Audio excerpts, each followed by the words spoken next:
E chegamos, senhoras, senhores, garotos, garotas, meninos, meninas e todo mundo mais que caiba ou não caiba nesse espectro de lá a cá, daqui a colar. Muito boa noite. Estamos chegando, cantando, dançando uma bela canção em mais um Nunca Fui Populational Podcast. Hoje, com o nosso amigo The Bala. O Bala. Bala. Saltações.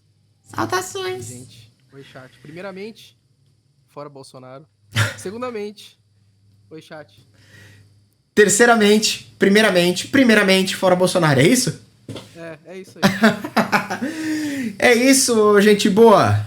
Estamos hoje aqui para falar um pouco sobre ilustração, para falar um pouco sobre desenho, sobre a profissão, sobre RPG, sobre todas essas coisas. O que eu mais gosto de ter o Bala, seja jogando RPG ou seja trocando uma ideia, desenhando, fazendo qualquer groselha, é que ele usa uma luva com 2 dedos.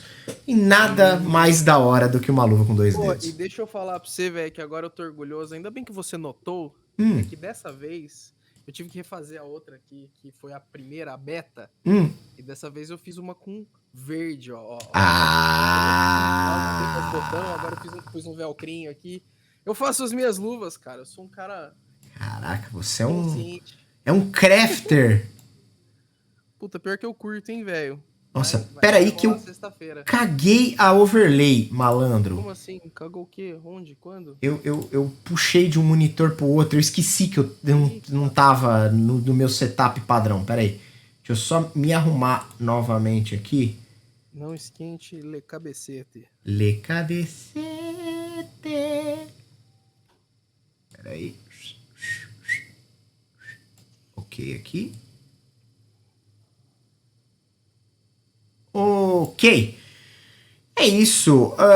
Bom, antes de mais nada, eu queria dizer que se você está escutando isso aqui no Google Podcasts, Apple Podcasts ou Spotify, saiba que estamos sempre ao vivo e em definitivo para todo o país, mundo, quiçá, universo, em twitch.tv/znfs, sempre às segundas das 18 às 20 e às quartas das 19 às 21. E é isso, galera. Vamos sempre falar pouco, mas falar bosta e trazer um convidado que, diferente de mim, esse sim sabe o que faz. E ele já tá fazendo uma bela espada. Aí, na cara de vocês. Hoje temos dois buracos de câmera. Um pra cara do Bala, que está sem barba. Então, ia rolar um cosplay sexta-feira, não rolou. Aí eu tô com essa cara de criança. Sensacional. Eu devia ter feito o programa de máscara hoje. Né? Protesto. Exatamente. Mas é isso. Deixa eu ver uma outra parada aqui. Não, tá tudo funcionando. Eu tô meio atrapalhado com o meu setup aqui, mas tudo tá bem, vai ficar bem. Se der algum problema, se cair aí a conexão na live, vocês me avisam, por favor. E é isso. Ô, Bala, vamos começar do começo, então, como a gente costuma gostar de começar aqui. Eu quero entender algumas coisas aqui, eu quero te perguntar outras coisas, e aí a gente vai devagar bastante, que é bem do nosso feitio. Vamos. Mano... Eu sei que você chama Maurício. Fala seu nome inteiro e da onde você é, pra gente começar essa parada. Pra que essa vergonha? Ah, para, Maurício é um bonito nome. Se chamasse Valdinei, aí você tava lascado. Talvez eu prefira, não sei. Cara, meu nome é Maurício Canhone Ballerini. Sou originário dessa cidade maravilhosa de Campinas. Que de maravilhosa não tem nada. Nada. Que mais? Estudei em diversas escolas que eu acho que não fazem nem um pouco o meu perfil hoje. Certo. Não me formei, fui me aperfeiçoando por cursos externos. Estudei na Quanta, estudei em algumas outras escolas por aí, mas não cheguei. Comecei faculdade e tal, mas não cheguei a terminar. Comecei publicidade não. Eu comecei design na Facamp, não terminei. Aí eu fui para design gráfico na UP, também não terminei, porque, cara, meu lance era desenhar, assim, sabe? Sim. Então fui mais para esse lado. Eu acho da hora essa parada, porque eu acho corajoso o cara que consegue falar, mano, meu lance é isso. Meu lance é desenhar. Meu lance é escrever. Meu lance é X. E meio que, não foda-se, não é isso. Mas meio que, tipo, mano, você levou pra onde você achou que tinha que levar pra sua carreira começar a acontecer. Então, cara, você não tava preocupado em fazer uma faculdade, ter um diploma sei lá, de desenhista industrial, ter um diploma de, sei lá, qualquer coisa, tá ligado? Nesse sentido, sabe? Isso sempre foi uma parada que me tirou um pouco do sério, assim, de... O brasileiro, ele tem uma necessidade muito grande de você ser formado, assim, de Uhum. você ter um diploma para você ser contratado, não sei o quê. E eu acho que isso às vezes atrasa muito a pessoa que não está acostumada, não foi feita para os moldes de educação que tem hoje, sabe? Existem diversas maneiras de você se aprimorar como profissional que não necessariamente eh, são feitas na faculdade, sabe? Eu acho que muito que eu aprendi na vida foi por meio de prática. O que eu Sim. aprendi na faculdade foi alguma parte de teoria? Foi, mas assim, não foi algo que eu usei o tempo todo. Foi mais as coisas que eu fui desenvolvendo como profissional na área, batendo cabeça, fazendo o job, que eu aprendi mais, sabe? Eu Sim. acho que os exercícios e as coisas que a gente tinha na faculdade não correspondem com a realidade, sabe? Isso é uma parada foda, eu concordo com você, e eu acho que pra maioria das. E eu não tô aqui defendendo, não faça faculdade, não é isso, não, tá ligado? É longe de mim querer fazer isso também, não. É, tipo, não é essa pegada. Mas eu fiz faculdade, eu fiz pós-graduação, e depois disso eu fiquei pensando que, tipo, mano, o que eu aprendi que realmente me valeu alguma coisa profissionalmente na área de comunicação social, basicamente foi no trampo, tá ligado? Foi na prática. Foi, tipo, no dia a dia, foi na vivência, foi, tipo, em dar cabeçada ali, em errar alguma coisa, acertar alguma coisa, em oferecer um trampo pro cliente e perceber que não é assim que se faz, ou apresentar de um jeito e perceber que isso deu certo.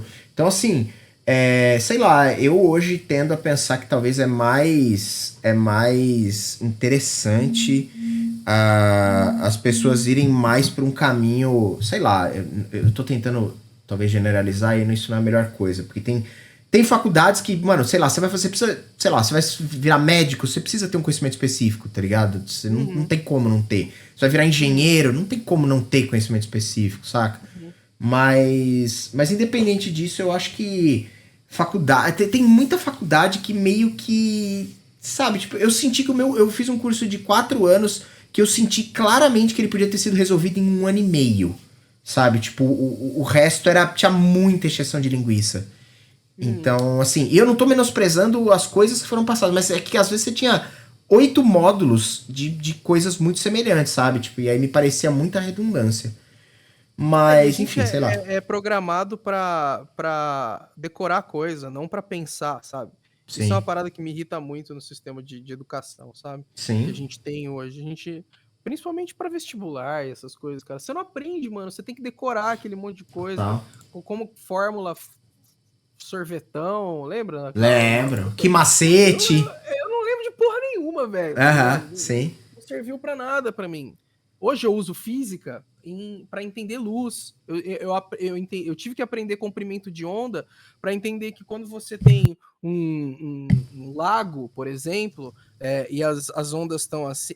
Por isso que eu falei para você, para a gente fazer a entrevista comigo com o Photoshop aberto, porque eu sempre Uhum. gosto de explicar o que eu tô falando.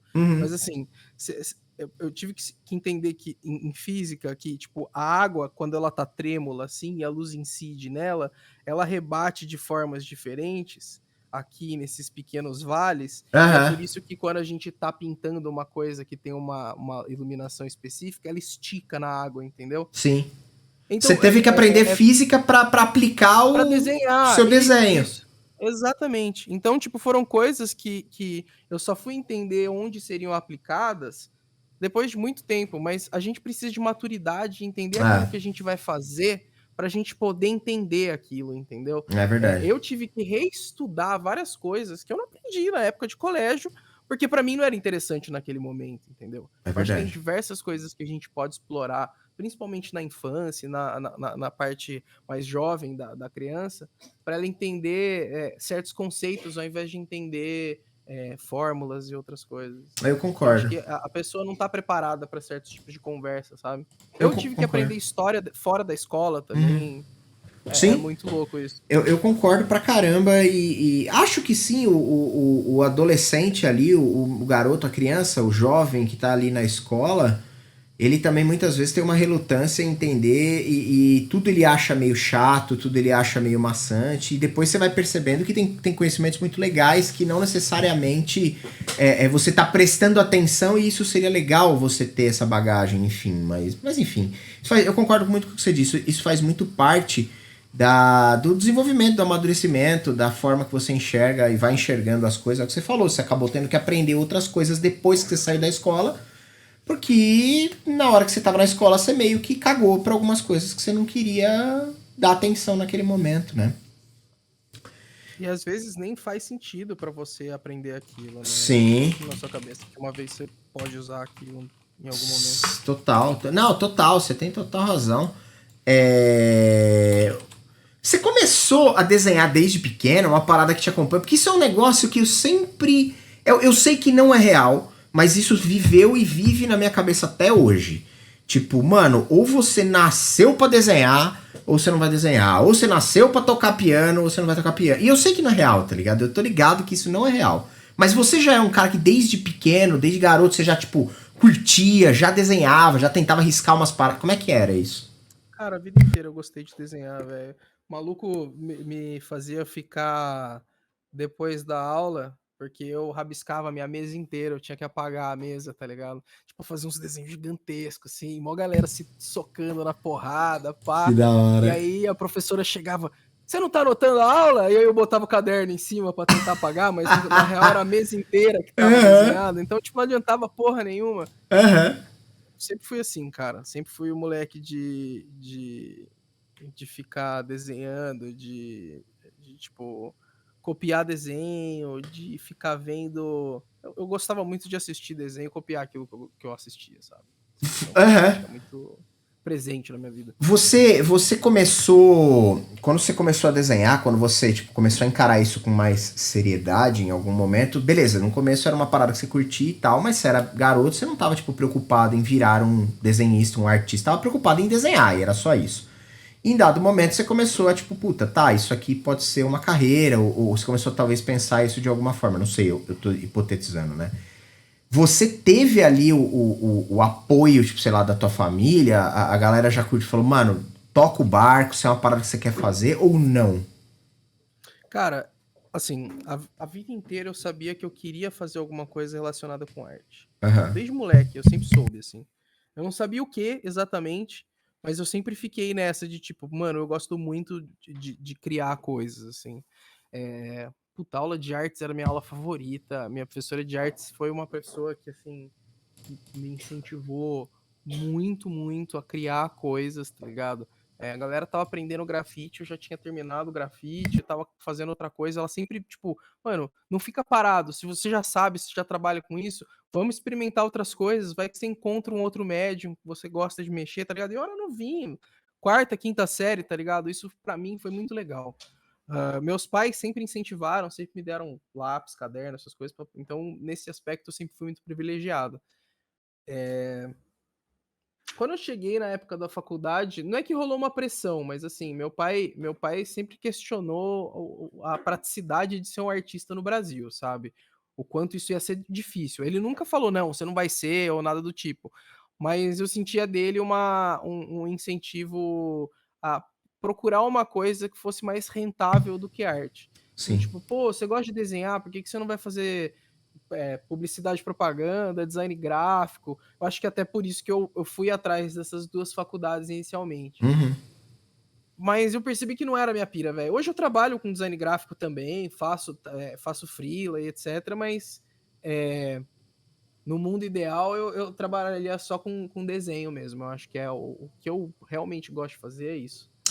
Eu acho interessante, eu tive uma experiência, muitas aspas, de alguma forma semelhante, né? Eu tive uma relação muito próxima com a música desde pequeno.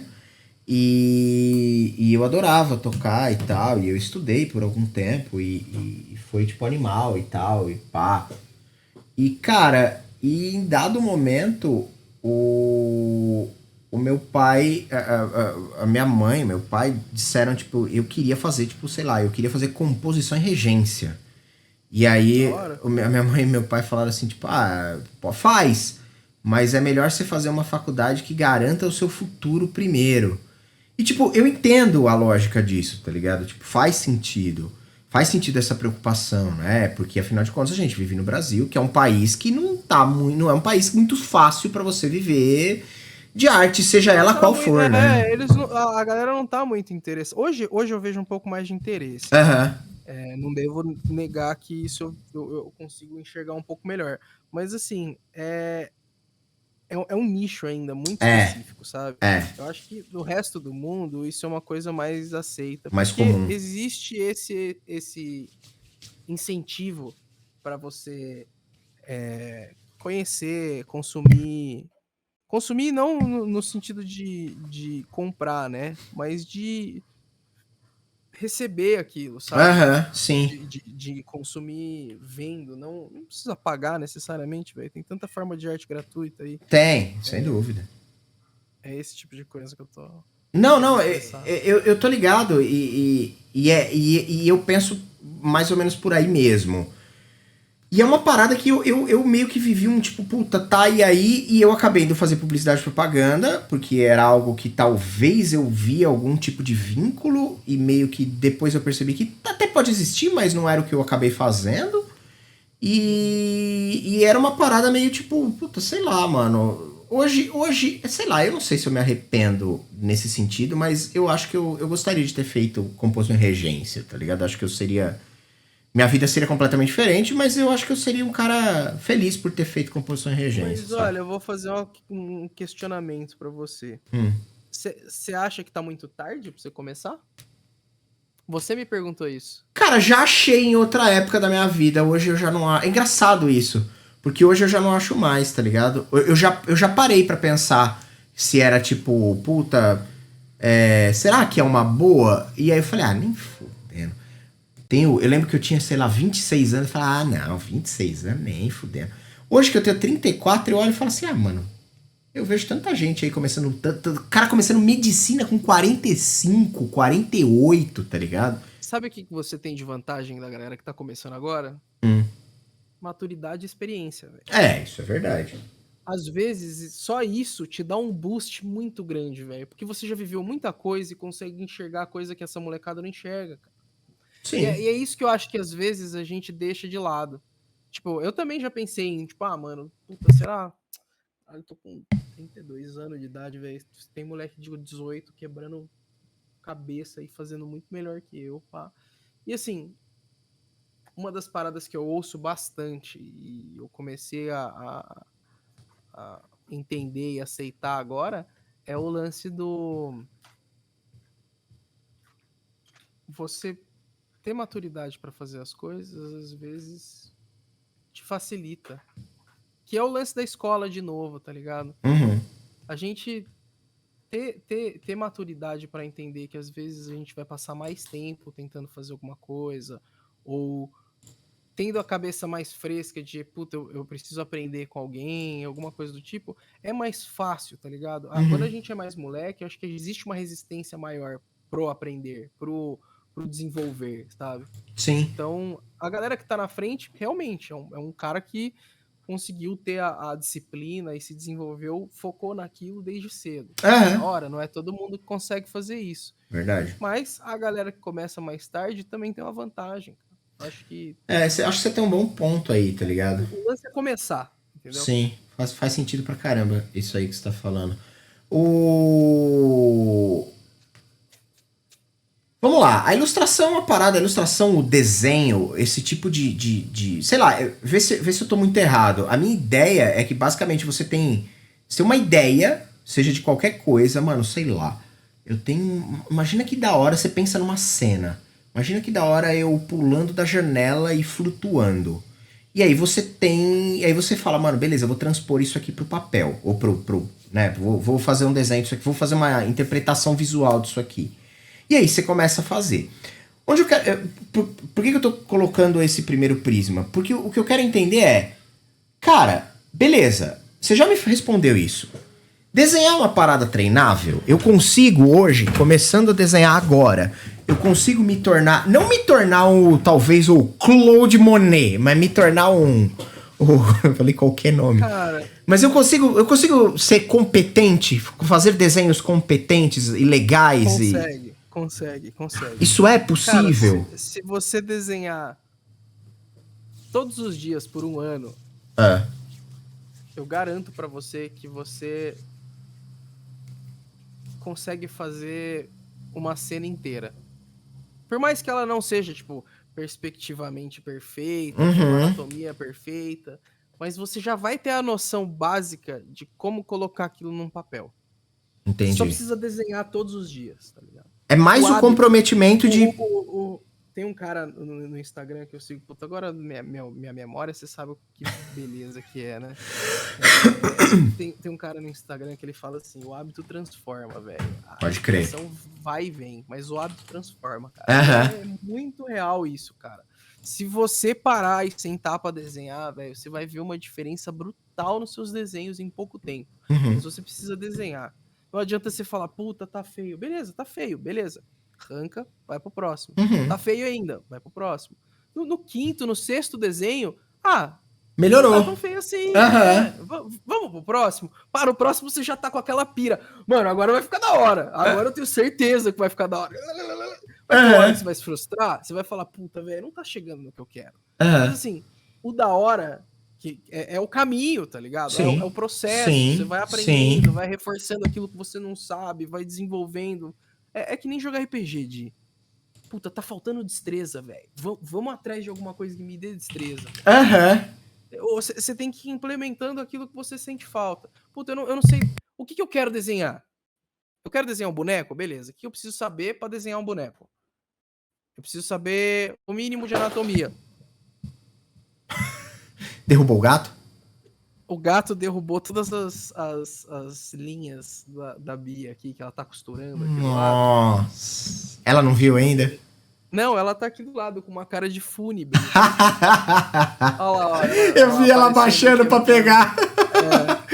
Ai, caralho. Vou te ajudar. Pera aí, guys. Me dá vai lá, mano. Vai lá. Continua nesse pensamento. O que pesa mais, talento ou treino? Mano... Continuando esse pensamento, eu acho, japonês. Eu acho que treino, mano. Eu acho que treino, tá ligado? Sei lá. É difícil você... Porque, mano, o talento é uma parada também difícil de quantificar, né? Talento não existe. Polêmica, hein? Por quê? Mano, não, porque, velho, é afinidade, mano. O cara que sabe fazer as coisas, ele treinou pra aquilo, ele jogou aquilo, mesmo que intuitivamente ele fez aquilo. Não tem ninguém que nasce sabendo fazer alguma coisa, velho. Minha opinião. Não, sim. Faz sentido. Eu acho que tem um lance que vai muito dos inputs ali. Você sabe, a gente tem um filho pequeno, né? Tem 9 meses. E eu ando lendo bastante coisa de psicologia, de coisas de... mano, você tá ligado, né? Você vira pai e aí você vai procurar, tipo, entender qual é a melhor estratégia, né? E, mano, eu li bastante coisas falando assim, cara, sabe o cara que com 18 anos... Sabe o cara que virou atleta profissional? Que com 18 anos ele já era do time de base do São Paulo, do Corinthians, sei lá, qualquer coisa. Então, esse moleque, não é que ele jogava bola, mas teve uma preocupação familiar ali, com certeza... De uma exposição, não em todos os casos e tal, mas numa situação... Não dá pra generalizar nada. Exato, mas numa situação ideal, a família, tipo, incentivou esse moleque, deu uma bola... Existiu um ambiente, colocou o input, tipo, botou ele numa escolinha de futebol quando ele era pequeno, depois levou ele pra ver um jogo, depois... Tá ligado? Tipo, não é simplesmente ele tem o talento, ele tem a centelha dentro dele, tá ligado? Tipo assim, ele foi imputado de tudo que é referência desde quando ele era muito pequeno. E a hora que ele vai crescendo, essa referência tá dentro dele. Sabe o lance de você, tipo, mano, tem uma galera não curte ler. Eu gosto de ler, tipo, e eu gosto de ler porque, tipo, mano, eu fui imputado, o bagulho é imputado em mim desde que eu tinha, sei lá, 10 anos de idade. Então, tipo, é natural pra mim achar legal. Só que eu entendo também que o cara que nunca teve esse input, tipo, não acha legal pegar uma mídia que precisa de digestão, como o livro, e pegar lá 500 páginas, sentar e ler, que é devagar, que é tedioso, que... É foda, tá ligado? Precisa do teatro da mente. Tem um repertório imaginativo. Exato. Então é foda isso, tá ligado? Eu entendo esses dois. Mas você acha que isso faz sentido? Cara, eu acho que em partes. Tá? Porque assim, eu tenho eu tive um ambiente muito propício para eu poder fazer qualquer coisa. E eu conheço histórias de pessoas que tiveram exatamente o contrário.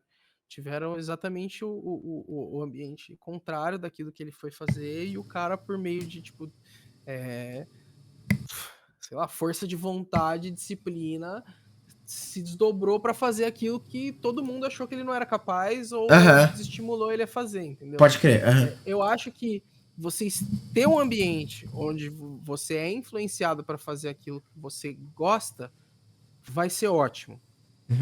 Mas aí eu quero voltar um pouquinho a respeito do que você falou sobre imputar informação para criança. Tá. Quando a gente é moleque, a gente é muito esponjinha, tá ligado? Sim. E independente daquilo que os outros mandam a gente ver ou olhar, a gente tem um gosto definido. A gente gosta de alguma coisa. Sim. Entendeu? Eu nem lembro disso direito. Eu lembro de algumas coisas porque eu, 4 anos de idade, 3 anos de idade, sei lá quantos anos eu tinha. Mas eu lembro claramente de certas coisas. Por exemplo, eu sou fãzaço do Sebastião da Pequena Sereia, velho. Certo. Desde que eu me conheço por pessoinha, eu lembro de eu assistindo Pequena Sereia e vendo aquela musiquinha do Under the Sea, Under the Sea. E, mano, acabava, eu falava, põe de volta que eu quero ver o Sebastião. Quero ver não mais. Pequena Sereia, não era Pequena Sereia, era o Sebastião, tá ligado? E aquilo ficou comigo por muito tempo, assim. Eu acho que tem coisas que, independente da gente ser exposto ou não, a gente vai criar um laço muito forte. Pode ser por eu estar com uma pessoa que me fazia muito bem, por eu ter vivido um momento muito legal em volta daquilo. Faz sentido. E aquilo acaba moldando o caráter da pessoa, sabe? Eu acho que existe um pouco das duas coisas. Tem gente que enxerga muito valor numa coisa e fala, não, é isso que eu quero fazer da minha vida, é assim que eu quero perseguir minha vida. E tem gente que talvez não enxergue o mesmo valor nas coisas e tente te empurrar para algum lugar que talvez não seja o que você gosta e tal. Então, eu acho que fica entre você ser estimulado e um pouco daquilo que você sente a respeito daquilo também. Porque existe o ego, né? A pessoa tem que saber que aquilo é dela. Sim, claro. Não, eu concordo, eu acho que isso vai de encontro ali que o japonês falou ali em cima. Ele falou, eu acho que o talento seria a velocidade em que se evolui em relação às outras pessoas. E o nível que ele acaba chegando. Tipo, como eu acho que eu até me expressei mal. Talento pode ser que exista. Dom é uma coisa que eu não acredito que exista. Que eles falam que a pessoa porque nasce sabendo. Porque isso eu não concordo nem a pau. O dom, eu acho que você definiu bem. Eu acho que esse lance de... É porque aí, mano, fica... É uma parada que meio que ela lateraliza o lance de você... Do seu esforço. Por exemplo, eu olho pra você e falo assim... Bala, você desenha pra caralho. Você tem dom, mano. Tipo assim, eu tô subjulgando os 15, 20 anos que você ficou que nem um idiota.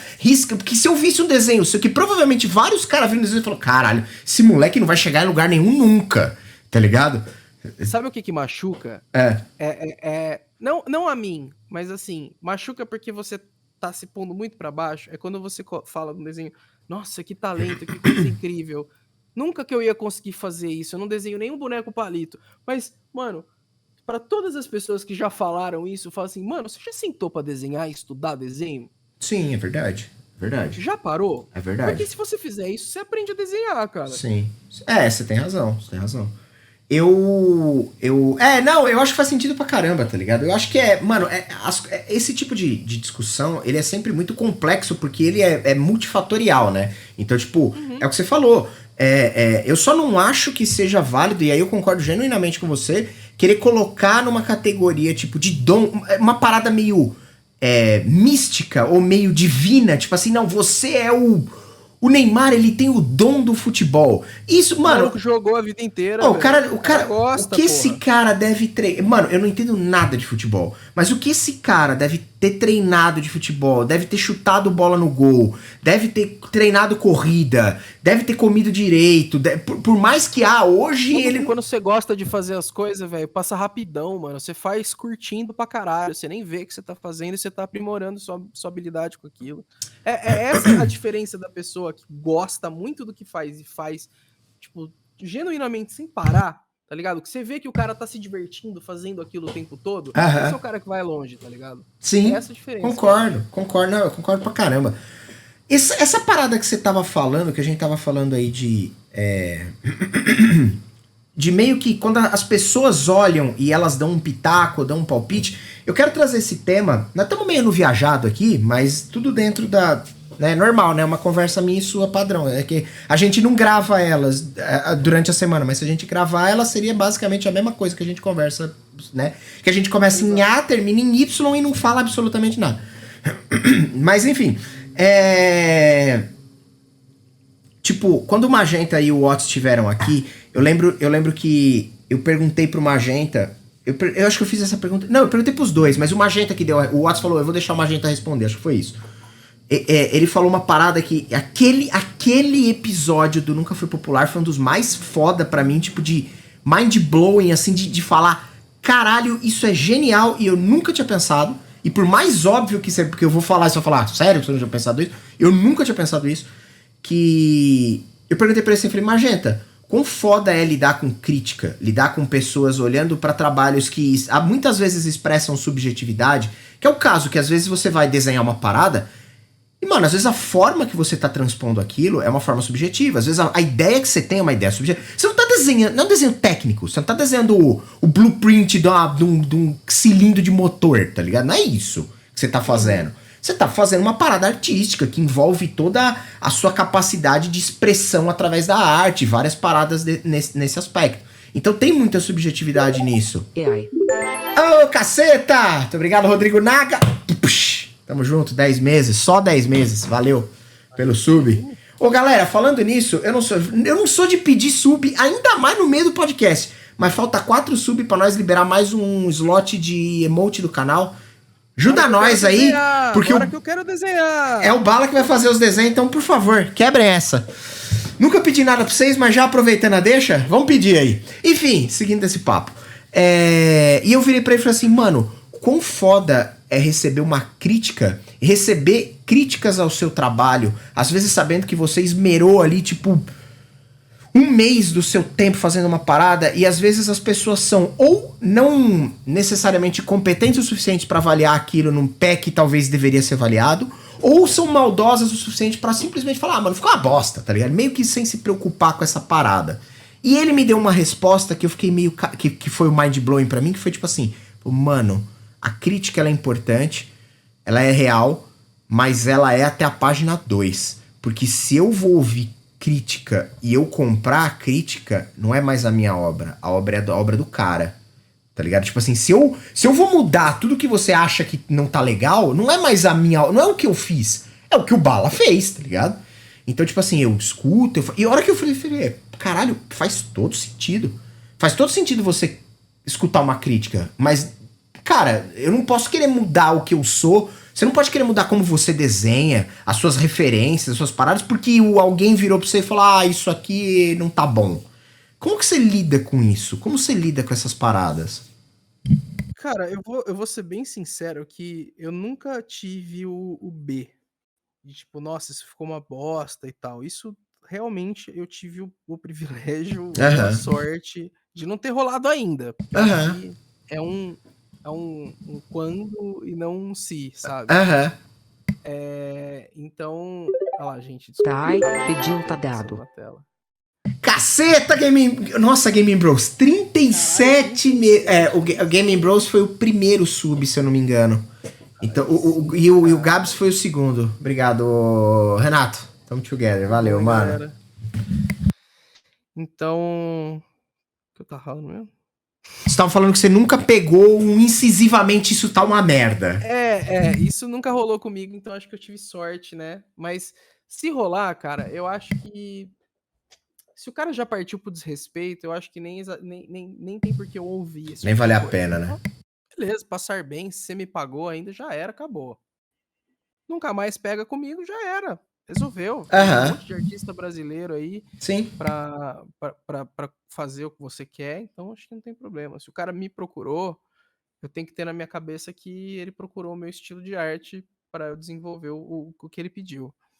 Então eu já vou com essa mentalidade. Tanto que quando eu converso com os meus clientes, eu costumo perguntar: existe algum tipo de referência de visual, de estética que você gostaria que eu tivesse mais próximo? Alguma linguagem, alguma coisa que você queira que esteja no desenho, para evitar esse tipo de coisa.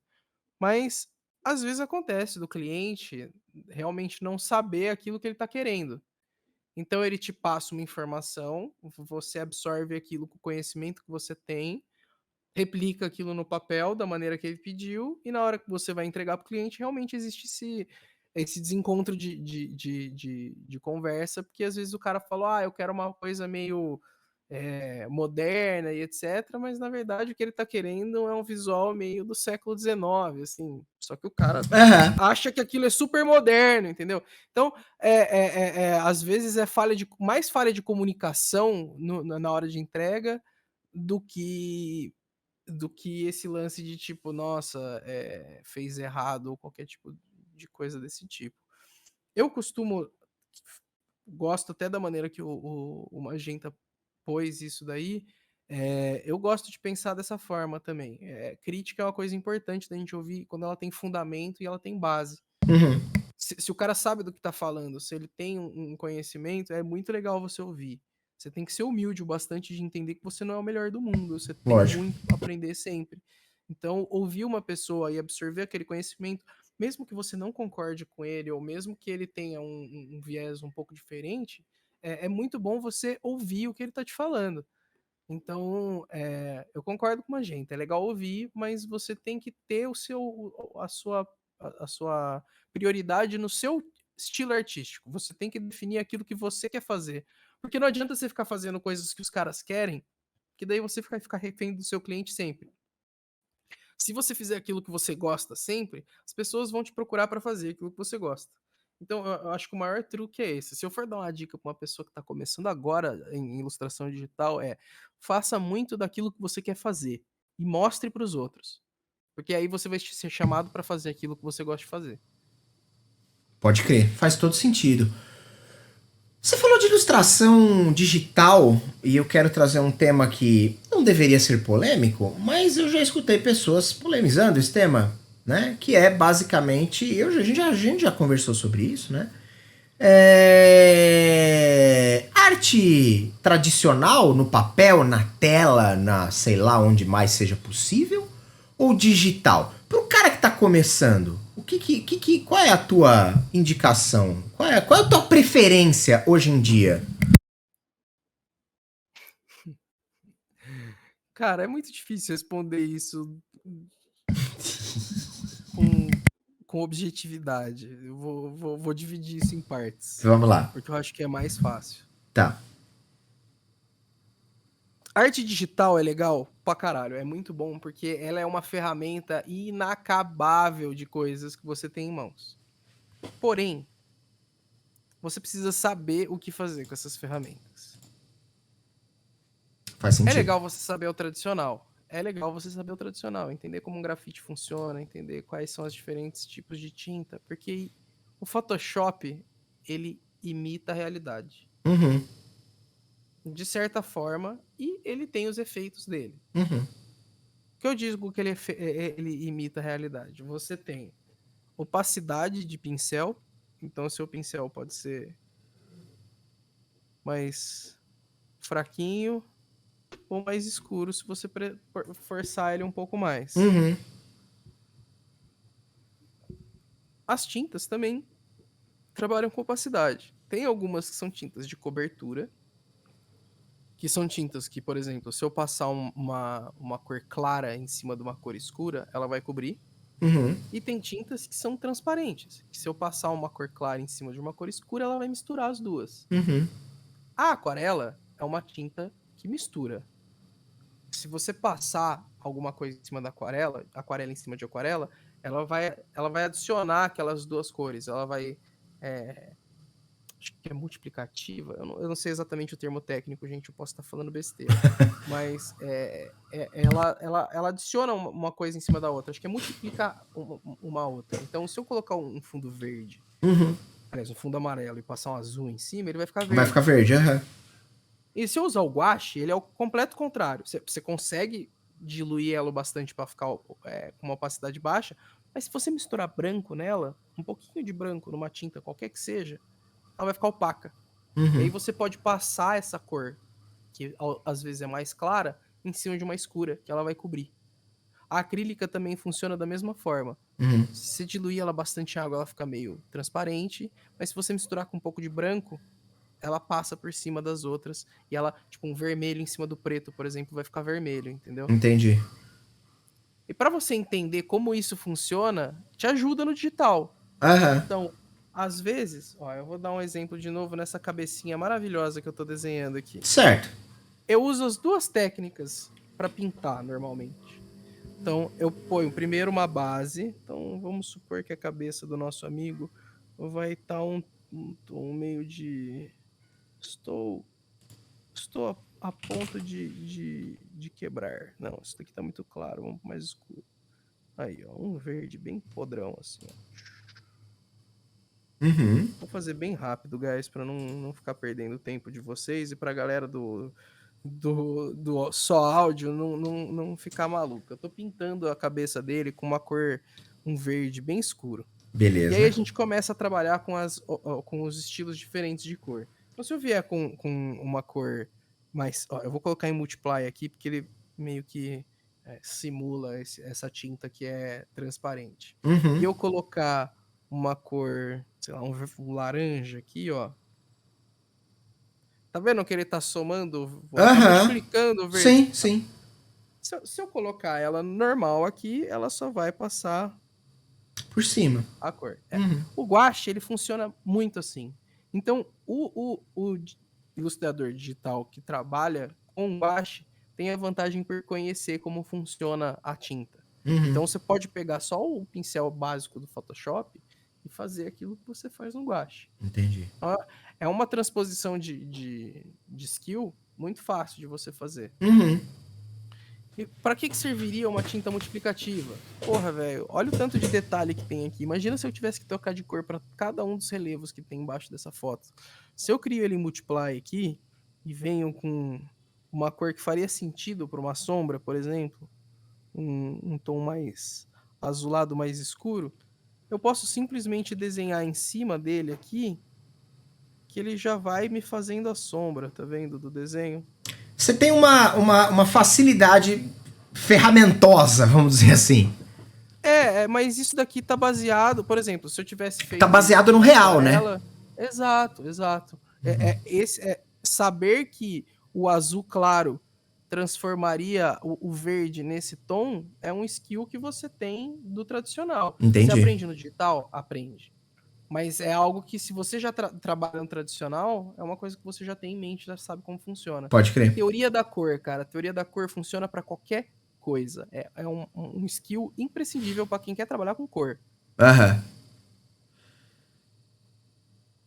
Eu levantei essa pergunta porque, sei lá, da mesma maneira, fazendo um paralelo rápido aqui, que tem sempre o chato do RPG purista... que o purista do RPG é o cara que o bom é... Isso tem pra tudo, cara. Então, o bom é só o bom é só no dado de plástico, sentado em volta da mesa, com a ficha de papel de pão, né?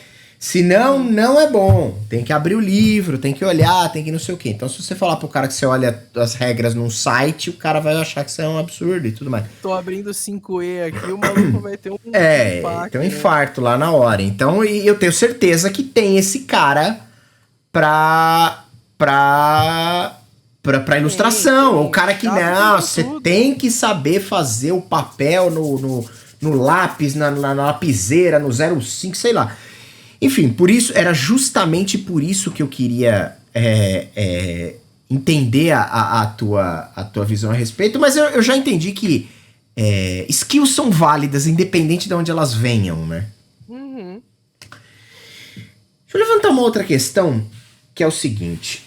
Uma das coisas que eu queria... Sempre tem, Mariano. Uma das coisas que eu queria trazer para essa nossa conversa é o seguinte.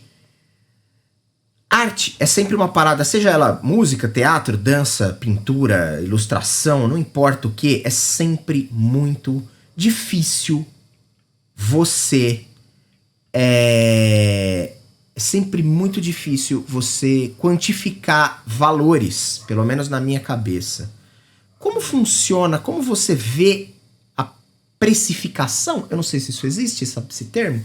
Como você lida com o fato de você ter que dar preço ao seu trabalho artístico? Porque basicamente você tem a sua hora, o seu conhecimento, e é baseado nisso que você dá o preço? Ou não? É baseado, tipo, sei lá, no que... Sei lá, isso aqui é uma peça única e totalmente customizada, então ela tem um valor específico. Como funciona isso? Como é a cabeça pra isso? Eu não tenho a menor ideia. Eu tenho uma espécie de algoritmo na cabeça, assim. Eu acho que todo artista tem uma coisa parecida. Eu primeiro procuro entender qual que é a complexidade do projeto. Se eu estiver pegando uma coisa simples, tipo, encomenda de dos namorados, cara, um casal, um cenário simples, tal, eu tenho um preço mais ou menos pronto para esse tipo de coisa. Eu vou fazer um busto de um personagem de D&D. Eu vou fazer... Tem certas coisas que eu meio que já tenho noção de quanto tempo eu vou gastar e quanto tempo de investimento, vamos dizer assim, vai no trabalho. Então aí eu já tenho um preço. E aí depende também do cliente que está me contratando. Se é uma pessoa, uma pessoa física, um cara que quer um negócio sei lá, pro irmão, para namorada, alguma coisa assim, é uma espécie de custo. Se é para uma empresa, aí já começa a mudar os valores, porque depende do tamanho da empresa também, né? Não vou cobrar o mesmo que eu cobraria pra Capcom, que eu cobraria pro José da esquina, entendeu? Sim, mas você acha... Porque eu vejo muita gente, não nesse segmento, mas eu vejo muita gente reclamando eu não sei se esse é o termo correto, mas da prostituição desse tipo de trabalhos artísticos de uma forma geral. Então, especialmente... Exato, especialmente numa época que tá tudo muito difícil. Eu não lembro onde eu vi outro dia alguém falando que tinha gente cobrando pra... Eu não lembro quem foi, alguém que veio aqui no programa. Eu acho que foi a Nina, talvez. Não sei, posso estar falando groselha, pode não ter sido a Nina. Enfim, acho que foi o Fernando, da Retropunk, falando que tinha cara fazendo diagramação, cobrando, sei lá, 5, 6 reais pra fazer uma página. E tinha cara cobrando 300. E aí, lógico que eu não tô comparando o nível de expertise desses dois profissionais, mas eu tô dizendo que era o cara meio que cobrando qualquer coisa de qualquer jeito, porque, mano, ele precisava pegar o trampo. E aí cabe aquela discussão, tá, beleza, mas aí não é melhor fazer de graça? Enfim, o que você pensa sobre esse tipo de coisa? O lance de fazer de graça, cara, é um problema pra mim.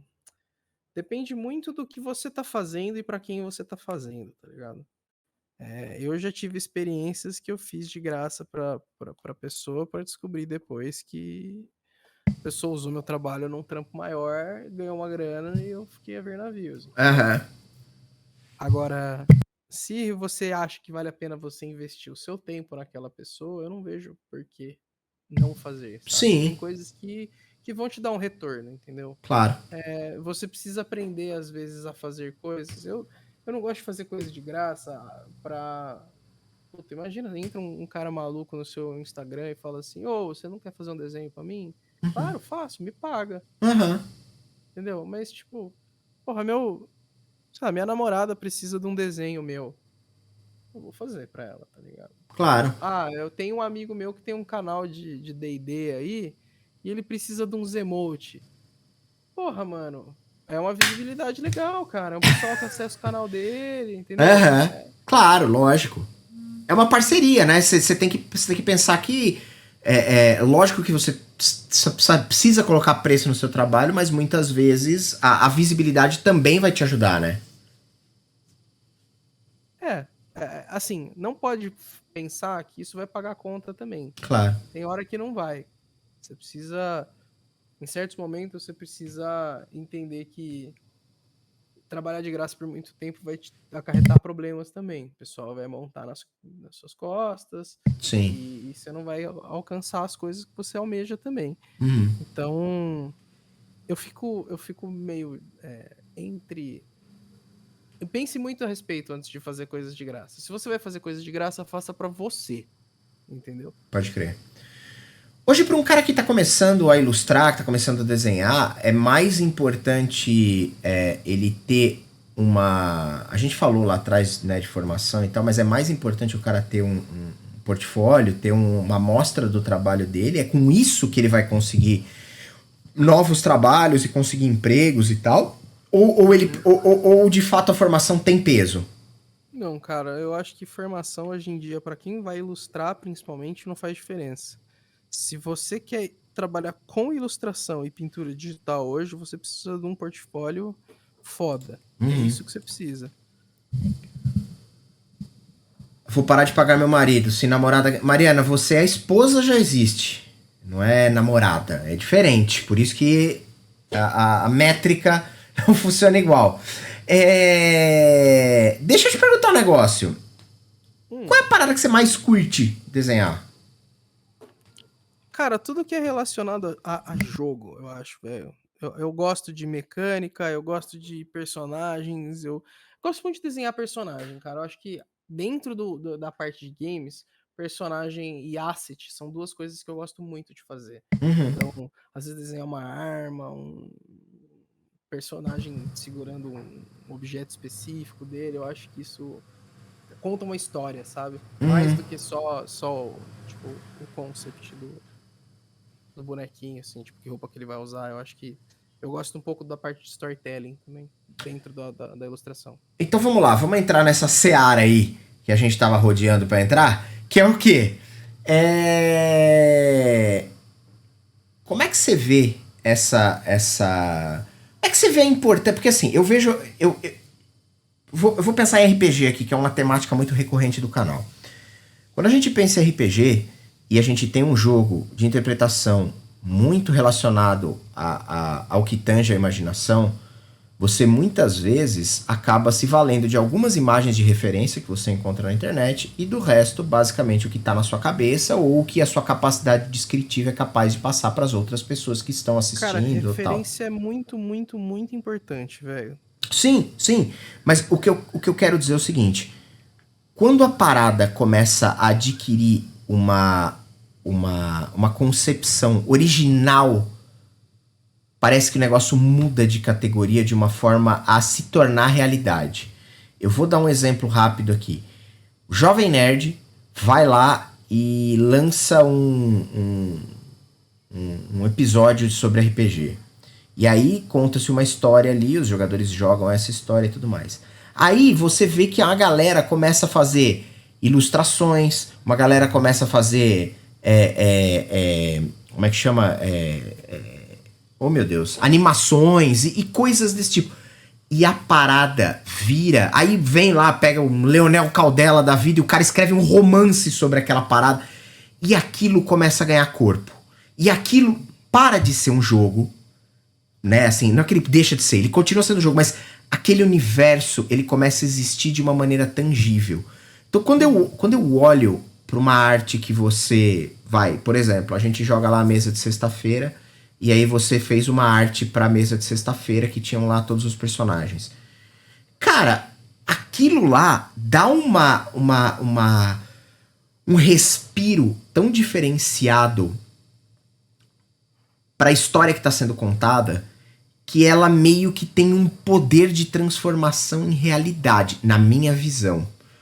É assim que você vê isso quando você começa a transpor essas ideias de um jogo de interpretação, por exemplo, de um RPG, pro papel, ou pro digital, ou pras artes, ou pra uma cena que você tá criando, ou pra um mapa? Como é isso? Cara, é uma boa pergunta. Eu acho que eu nunca tinha pensado a respeito disso, assim, a fundo.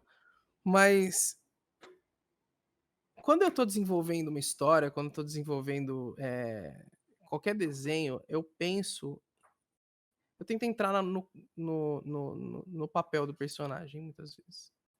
Entender quais são as motivações dele. Muito da maneira como eu crio um personagem para RPG, eu uso isso na hora de desenvolver alguma coisa. Então, vamos supor, eu vou dar o exemplo do personagem do Ken, que é uma coisa que vai acontecer agora, né, quinta-feira. Então, já é alguma coisa que eu vou dar um micro spoilerzinho para as pessoas, mas eu acho que é válido aqui. O personagem do Ken, ele tem motivações específicas, ele tem uma raça específica, ele tem todo um contexto por trás dele. Então, quando eu já tenho essa informação para mim, que ele é um servo de um ser, ele tem um patrono que está atrás dele, mas ao mesmo tempo é algo que ele não sabe a respeito, que é algo que está consumindo a mente por trás, eu já sei, por exemplo, qual que é a postura que esse personagem vai ter. Postura física mesmo, sabe? Aham. É, é um cara que talvez ande com o corpo um pouco mais arqueado, ressabiado a respeito da volta dele. É um cara que seja um pouco mais introspectivo. Então, tudo que eu sei a respeito daquilo que eu vou desenhar me ajuda a contar a história na hora de pôr no papel. O desenho do Chuplek foi exatamente a mesma coisa. Eu pensei numa situação que um artífice estaria com o seu pet e desenvolvia aquela situação em volta daquilo, entendeu? Então, eu acho que a história ela acaba ajudando na hora. É que nem você lê um livro disso. Você falou que agora adora ler. Eu tenho certeza que quando você tá lendo, sua cabeça tá a milhão, imaginando todas aquelas cenas. Você Sim. tem um personagem na cabeça que alguém não tem na dele, lendo o mesmo livro, sabe? O Aham. seu personagem do livro é diferente do personagem do livro de alguém que leu. Então, isso que é o nosso repertório, a nossa bagagem de coisas visuais que a gente consumiu ao longo da vida ajudam a gente a criar esse, esse conceito no papel. Então eu acho que ajuda muito você saber a respeito de história, entender a respeito da história e desenvolver a história do personagem conforme você vai o desenhar. Quando você começa a colocar no papel essa parada, você continua desenvolvendo os traços desse personagem. Então o processo para você de desenho, de transcrição visual daquilo que você está criando, ou daquilo que você está lapidando, ou daquilo que você está montando uma história, narrando uma história. Acho perfeito que você tenha usado a palavra lapidar, porque eu gosto muito de comparar o desenho com escultura, cara. Ele é um processo que ele vai de pedaços em pedaços, assim. Você vai realmente lapidando o desenho. Você faz o esboço, depois você põe cor, depois você põe luz, depois você resolve. São várias etapas, uma atrás da outra, que no final ele tem uma grandiosidade. Mas, assim, Aham. é realmente uma forma de lapidação mesmo. E quando você tá fazendo isso, você especificamente, você tá ali continuando. Eu sei porque quando você fez o Checar, você já tinha o desenho de Checar, né? Quando você trouxe o Checar pra nossa mesa de sábado, e aí você veio com ele, mas depois que você. Eu não lembro se você fez o Tolkien, você fez alguma outra coisa que você foi criando ali. E você veio com mais umas 3 ou 4 ideias que davam mais camadas de profundidade para aquela história daquele personagem. Isso também acontece de maneira inversa quando você tá desenhando. Você tem uma base, você tem as motivações, você tem a ideia do seu personagem, e aí você começa a desenhar. E aí você começa a criar camadas novas, e aí você fala assim, cara, isso aqui pode ser uma camada Isso aqui que eu tô colocando aqui, essa minhoca no olho dessa caveira que eu acabei de pôr aqui, basicamente ela vai contar uma história. Essa minhoca aqui. Isso é um processo de coworking ali junto com o desenvolvimento do personagem? Com certeza. Cara, assim, você comentou da minhoca. Aham. Aí, ó, o desenho pode ser só isso, tá ligado? uma piada a respeito da minhoca que vive na cabeça do cara, entendeu? Já tem uma história aí.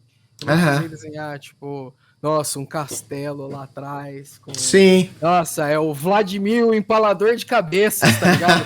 Vai longe pra caralho. Só de você ter um detalhezinho, às vezes, ele já puxa você pra uma outra ideia completamente diferente. Isso que você falou é imprescindível para o desenho, cara. Eu acho que é o Davi, ou foi o Donatello, algum desses malucos da Renascença falou assim, eu vi um anjo no mármore e só tirei ele de lá de dentro. É tipo isso, tá ligado? A gente desenha e no meio do desenho a gente começa a vislumbrar coisas. O Bob Ross fala Happy Little Accidents. Acho que todo artista tem uma maneira de descrever esse momento que você, puxou um traço pro lugar errado, mas você fala, nossa, isso é brilhante, sabe? É umas coisas que às vezes acontecem, cara, na cagada. Mas não é na cagada. Você tem a memória muscular para aquilo, e você tem o conhecimento, e você já tem a bagagem.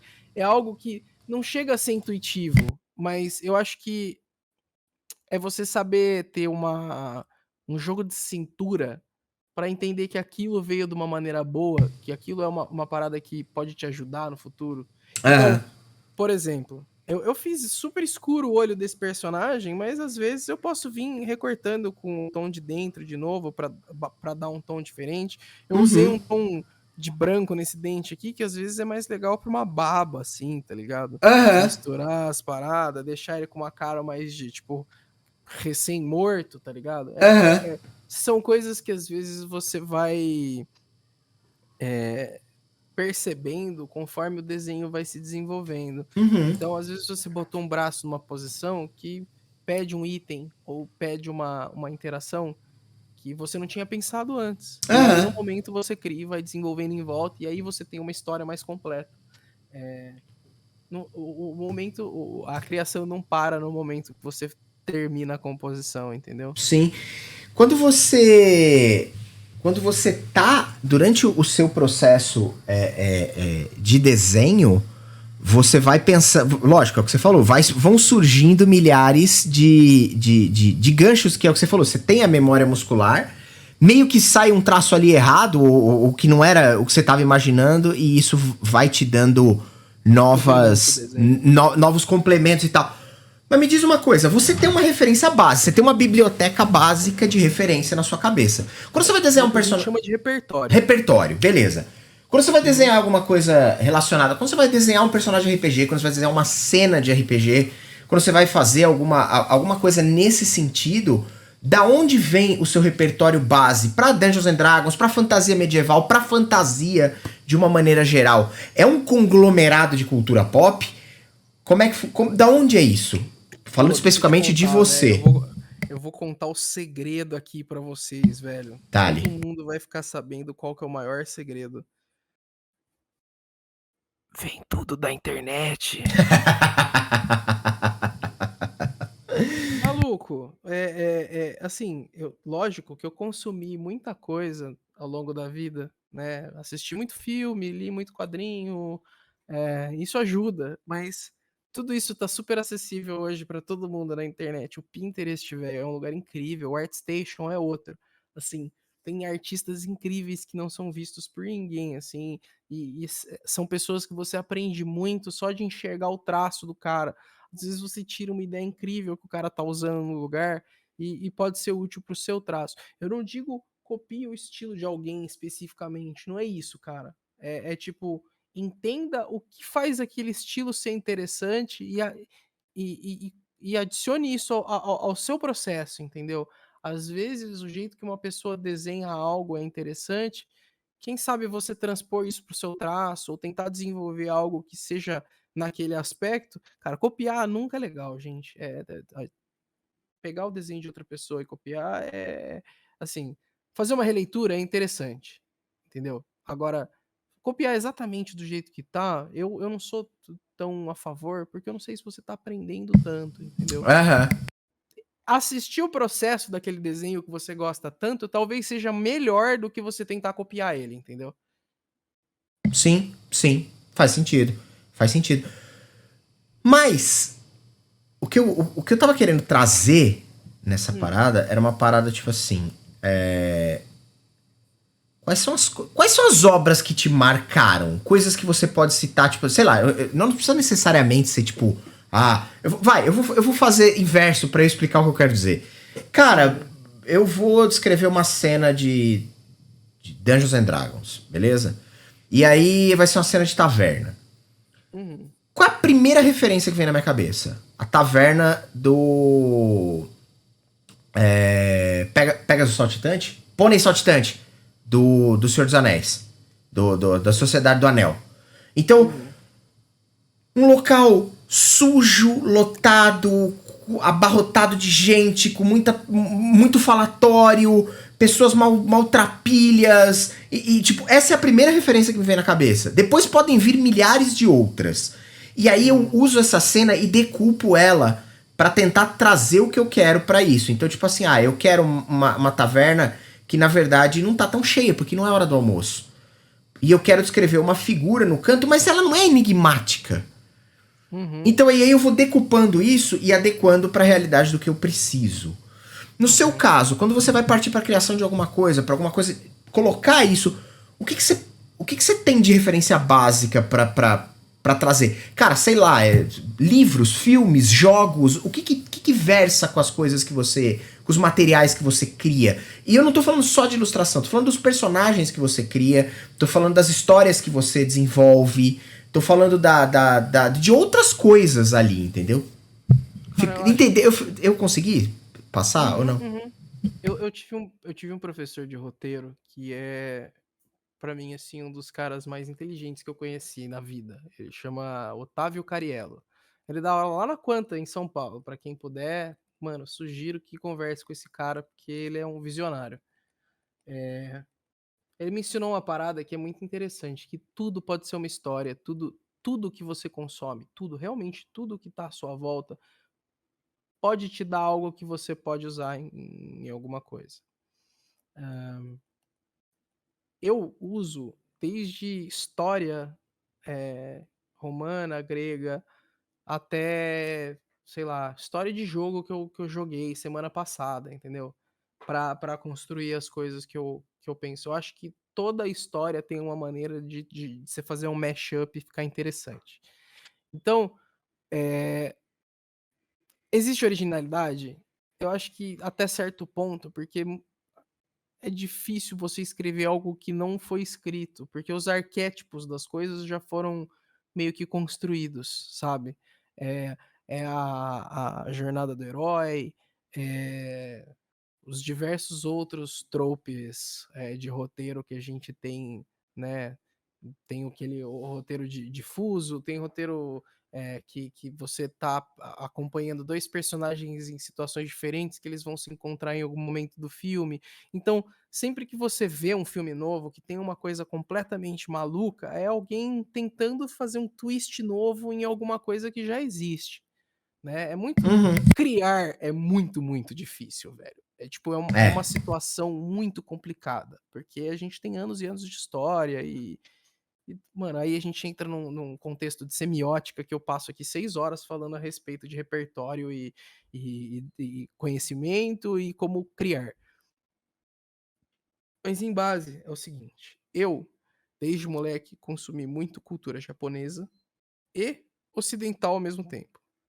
Então, eu assistia muito anime, muito mangá, consumia muita coisa do Japão, mas ao mesmo tempo curtia Caverna do Dragão, curtia aquele dos malucos que eram umas peças de Lego que grudava neles, que eles saíam voando, o outro virava um Aham. trator, tá ligado? G.I. Joe, mano, assistia tudo. Então, eu acho que por eu consumir muito material, eu fui acumulando muito repertório.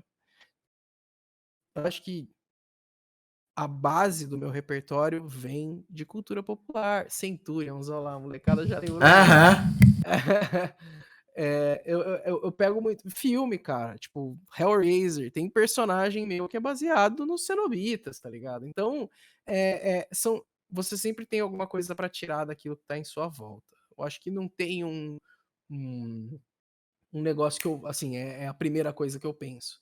Depende muito do meu emocional também. Às vezes eu tô alegrão, eu vou pensar numa coisa mais jocosa. eu tô mais triste, talvez eu traga pra uma referência um pouco mais dark.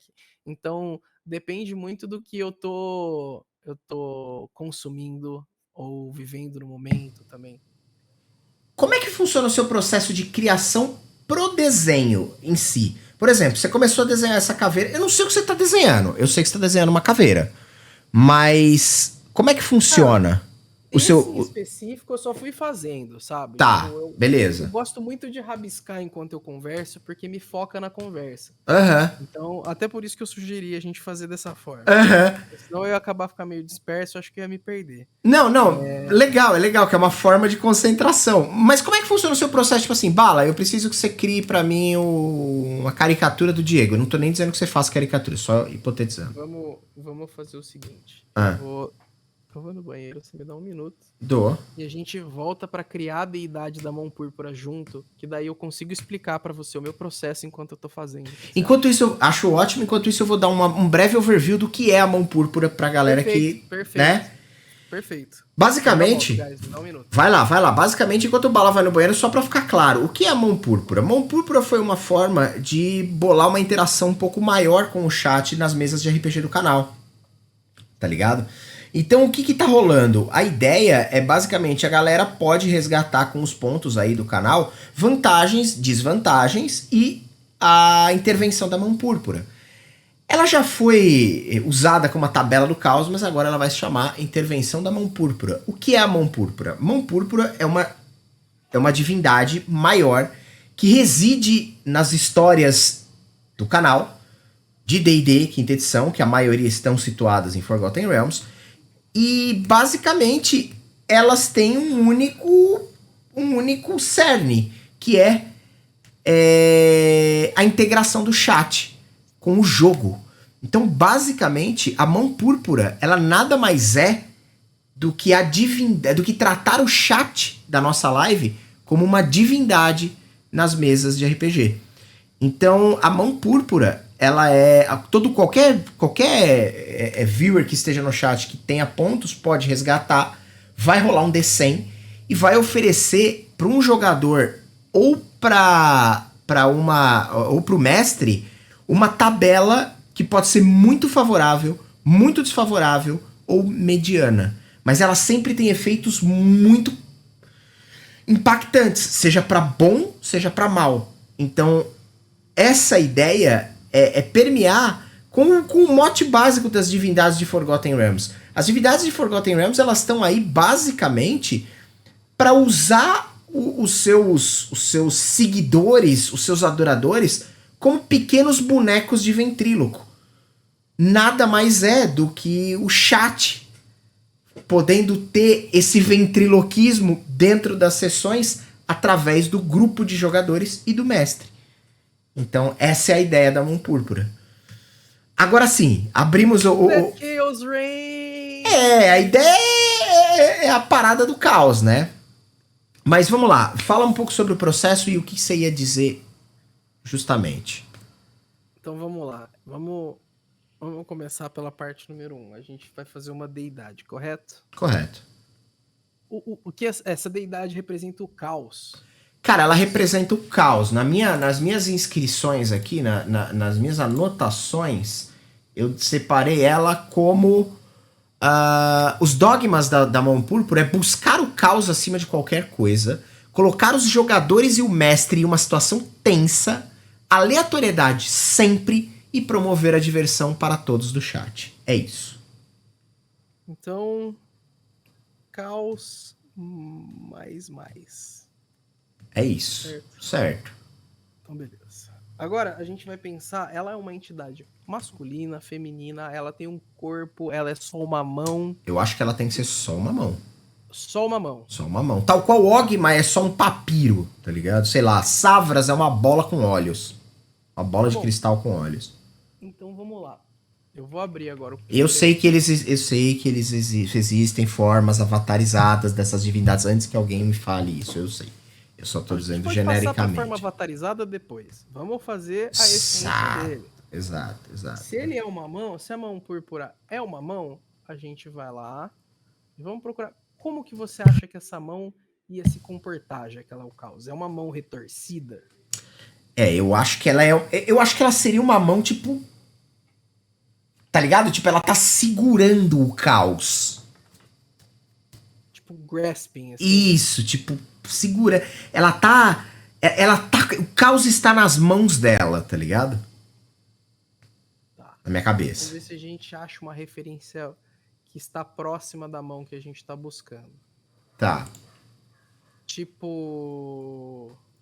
E aí você vai dar risada da referência. Hum. Mas, ó, eu vou colocar aqui ela. É tipo assim, ó. Tipo uma mão meio segurando algo. Deixa eu ver, aumenta, dá um zoom aí pra gente chegar. Isso! É isso aí. É isso aí. É isso aí. Vamos ver se eu acho uma outra referência legal, diferente, um pouquinho A mais. mãozinha da família Adams. É tipo a mãozinha da família Adams. Vamos ver. É uma mão roxa, correto? Ela é roxa, é a mão púrpura, né? Ela é meio autoexplicativa ali, nesse aspecto. Vamos ver se eu consigo pegar alguma coisa que tá meio assim, meio segurando algo Aham. redondo. Aqui, ó, essa mão é legal. Quer ver, ó? Que ela tá com um ângulo diferentaço, ó. Esse é o primeiro pedaço do processo, assim. É Achar algo uma que a gente referência. precisa achar algo que eu ache interessante esteticamente. Ó, eu gosto desse tipo de mão também, ó. Que é uma mãozinha virada para cima, sabe? Assim, aham. Talvez a gente tenha que mexer no dedo dele porque a gente não consegue ver, mas isso a anatomia resolve. Aham. Mas a ideia é encontrar uma forma interessante para a mão para que a gente consiga contar aquela história que eu falei para você. Ela Tá. vai estar que nem a que a gente tinha proposto inicialmente, que ela tá com os dados na mão. Aham. Uma outra visão dessa mão seria. Aham. Então, beleza. Então, com essas referências, eu acho que eu consigo alguma coisa já. Uma mão com um A olho no gente, centro, porque o caos observa tudo. Apertando um coração? O destino está nas mãos da mão púrpura, sei lá. eu gosto da ideia do D100. Eu gosto bastante como Pode para usar ser. o D100 porque ele tem um formato interessante, entendeu? A gente Uhum. não precisa necessariamente fazer como foi no emote, que tem um senzinho ali só para Aham, ilustrar essa ilustrar. ideia. Mas Uhum. talvez uma mão segurando runas que se assemelham a um D100, entendeu? Pode ser, legal. É, de novo, voltando para o meu processo de pensamento, tá? Aham. Eu penso muito a respeito do que ela representa. Uhum. Então vamos chegar aqui, vamos pensar em como que a gente vai desenhar. Ó, eu acho que eu quero usar essa referência aqui, ó. Que eu acho Qual? a mais legal delas. Essa do lado aqui, ó. Essa aqui. Tá, beleza. Que eu acho que é uma mão que vai representar mais o caos, Legal, assim. legal. Não, gostei. A gente pode usar essa área aqui, ó, como os D100 voando aqui, tá vendo? A gente consegue trabalhar de uma maneira mais uma composição mais interessante. Então, Tá. deixa eu apagar isso aqui. Então vamos tirar as duas referências que eu não vou usar. Eu vou colocar essa referência aqui do lado. Vamos lá. Aí a gente faz o quê? A gente começa pela estrutura do desenho. Então, eu sei que os dedos iniciais estão aqui na frente e Aham. eles estão fazendo esse movimento aqui. Eu não vou me preocupar muito agora com detalhe, tá? Eu vou preocupar Tá. mais com estrutura. Então eu vou pegar mais ou menos a base da altura aqui. Qual que é o desenho? Ó, eu sei que esse é o desenho que tá aqui. Que ele tá se afunilando no fim, certo? Tá. E como eu tenho um pouco de noção de anatomia da mão também, eu vou trazer a estrutura da mão. Então, a gente tem a palma da mão aqui. Aham. Eu gosto de fazer a palma da mão como um círculozinho. Essa parte aqui, ó, ela é bem um círculozinho aqui, se você perceber, ó. Aham. Você consegue encaixar o dedão aqui. Tá. Descem são dois dados, um dado claro e um escuro, yin e yang. O caos é positivo ou negativo. Funciona bem também. Funciona, parece legal. A gente vai botar o dedão aqui, certo? Uhum.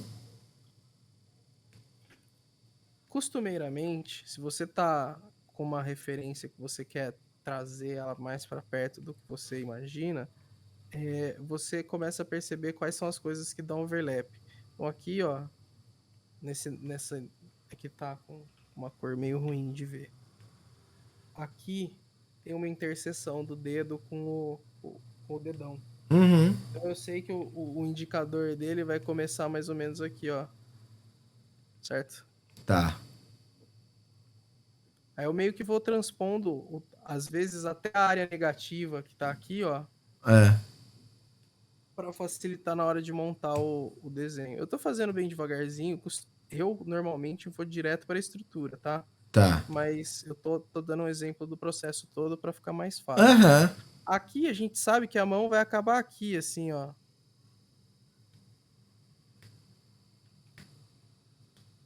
E que os dedos vão sair mais ou menos daqui, certo? Aham. Aham. E aí a gente vai montando. Lembrando que tudo é 3D, né? Então, se a Sim. gente faz um traço, a gente tem que pensar na salchichinha aqui. Eu não faço isso sempre, tá, guys? Eu tô fazendo para mostrar para Certo, vocês você como, tá como exemplificando, né? pensar. Mesma coisa esse dedo aqui. Ele vai ter a tridimensionalidade dele aqui, tá vendo? Aham. Esse dedo aqui. Esse dedo aqui. Só para não ficar chato também o pessoal que tá só ouvindo. Mas ó, a estrutura do dedo, ela meio, a da mão, eu acho que ela tá meio pronta já, tá vendo? Pode crer. Aí o que eu faço? Jogo a opacidade lá embaixo, Tá. crio uma camada nova. E aí, eu elenco mais ou menos o que tá na frente. Eu sei que esses dedos aqui estão na frente, então eu começo a fazer eles primeiro. Tá. Primeiro dedo aqui. O outro dedo tá aqui. Por que eu faço eles primeiro? Porque depois eu vou fazer a parte de trás, eu não quero que sobreponha. Faz sentido. Então aqui tem essa curvinha do dedo aqui que tá meio estourada, que não dá pra ver. Deixa eu puxar mais pra Você perto. consegue dar um zoom, É, um pouquinho mais de zoom? Espera um pouquinho só. Deixa eu ver se consigo aumentar um Melhor? pouquinho também. Melhor, melhor, melhor, melhor. Boa. Tá.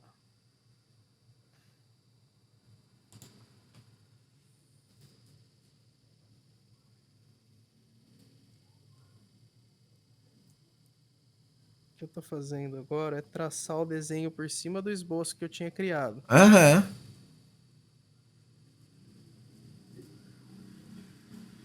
Caraca. Aí você já forma. As formas já começam a fazer sentido, né? Que daí você começa a prestar mais atenção na forma externa, porque você vai resolver o lance do volume e essas coisas com a cor depois. Uhum. Então, ó, aqui geralmente tem aquela bolsinha assim, ó. Sim.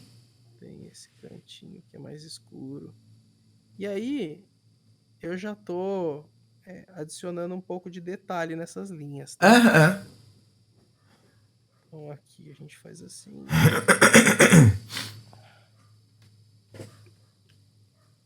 E cara, o Ctrl Z é muito meu brother, velho. Muitas vezes, Faz e desfaz.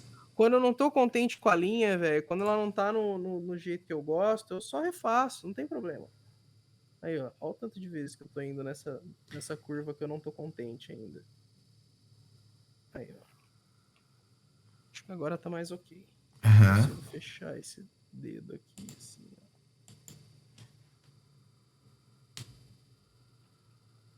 É isso aí. E agora, mano, eu vou começar a elencar o lance da onde vem a luz, né? Vou Uhum. tirar o de trás. Ó, como a mãozinha já tá resolvida aqui. Pode Bem crer. mais tranquilo. Só que eu gosto de deixar, porque às vezes eu apago uma parada, quero fazer de novo.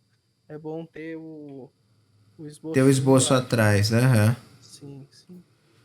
E aí, agora que eu não tenho o esboço, eu posso focar mais em deixar as linhas mais do jeito que eu quero. Uhum. A borracha é minha amiga, muito minha amiga também, porque ela funciona para você desenhar no negativo, que é uma coisa que a gente demora para aprender quando tá desenhando. Então, tipo, pra fazer uma corda, tem gente que faz assim, puta, eu vou fazer assim, e aí eu vou fazer gominho por gominho, não sei o que, né? Uhum. Ou você simplesmente faz assim, vem com uma borrachinha pequena e vai fazendo assim. Verdade, né? Dá no mesmo, né, no final das E contas. de longe, velho, vai parecer a mesma coisa, entendeu? Aham. Então é questão de às vezes Pegar a facilitar. malandragem, né? É.